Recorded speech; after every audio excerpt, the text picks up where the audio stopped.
Welcome to Code Jargon. In this video, we are going to look at how to use a function to update a value of a variable in C++. So that's what we are going to look at.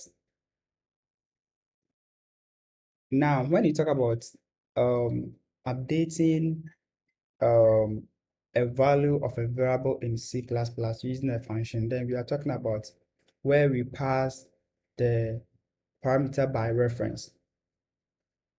Okay, what I'm trying to say, for example, let's delete our previous function and then let's return. This one should have a void, so we are not going to return anything.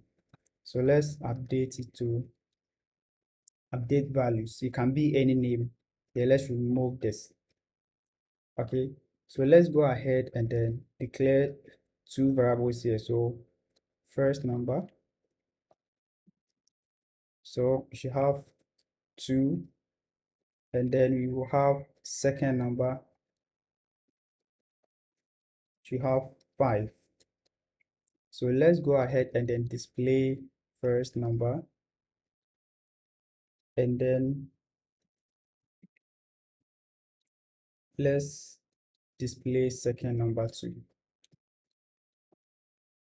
So let's execute our code. Okay, so now when we talk about pass by reference, we are talking about using a function to update a variable. For example, so now we want to update first number to 7 and then second number to 10 without writing any code here again, but we are going to use the function here. So let's call our function update function here.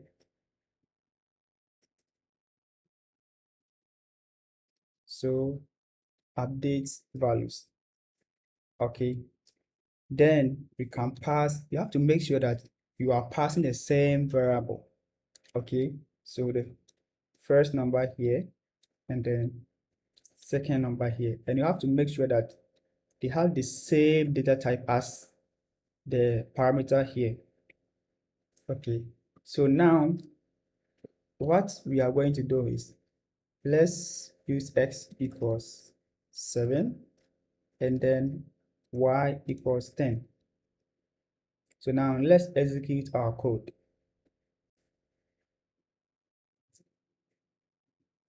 Okay, so now for us to get the feedback very well, then you have to display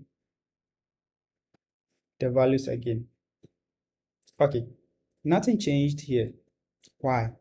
Because we are not telling our function that whatever we are passing here, we are just passing it by reference. So for us to do that, we have to add the end symbol to each of the variable here. So with this, we are now telling our compiler that whatever value that we are passing, we are just updating the value, the parameter here. Okay, so whatever argument that you pass here, okay, we are just updating it. So let's go ahead and then execute our code again. Yes, so now we can see that we've updated our values here. So instead of 2, we are having 10, we have 7, and then instead of 5, we are having 10 here. So let's look at when we started variables, we learned something about swapping. We can achieve the same way using the pass by reference in functions.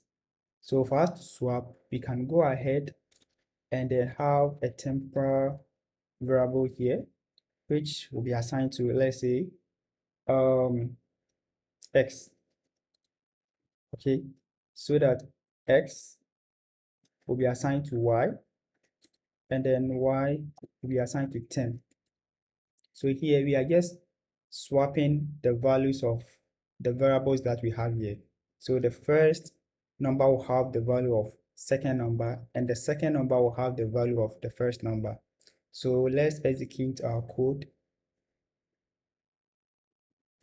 And then yes, so now we've swapped the values. So this is how you can use pass by reference in C++ to perform some certain actions. Okay, so in case you have any question, you can leave it at the comment section, and if you've not subscribed to our channel, please kindly subscribe to our channel. See you in our next video. Bye bye.